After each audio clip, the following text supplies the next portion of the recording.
everyone. I'm Miguel Enzo San Juan, your disaster risk reduction personnel for today. I have a question for all of you guys. Have you witnessed any typhoon before? Well, if you haven't witnessed any typhoon or don't even know what a typhoon is, you're in luck today. Because my topic is about how to prepare for a typhoon. First, a typhoon is a type of very strong rain and harsh winds that can break trees. Typhoons can cause floods that are very deadly. My goal today is to show you what to bring before a typhoon so you won't get hurt.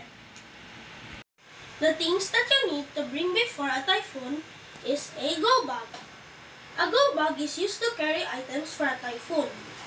The items that need to be in the go bag in order to survive is a extra clothes, med kit with important stuff like medicine, bandages, cell phone, battery-operated radio, water, cash, canned goods with other food, flashlight, charger with power bank, and batteries for the radio and for the flashlight.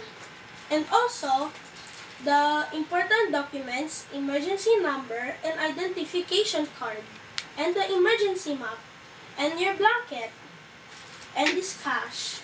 And don't forget your whistle!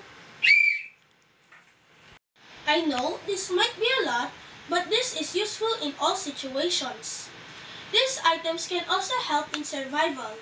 Like the food, you can survive with it because you need to eat. Radio, to know the latest happenings. Flashlight when it is brown out. And these items are needed to call for help in time and to get to the evacuation center. Go bags are needed to survive in the midst of typhoon. So everyone, please be ready for any typhoons in the way. Don't panic and keep safe. Have a great day! Bye! Kung kaya, para tayo maging ligtas, maging handa at alerto. Maghanda ng go bag at ang mga kagamitan na kailangan upang makaligtas sa gitna ng bagyo o anumang kalamidad at sakuna. Maging matatag at palaging magdasal.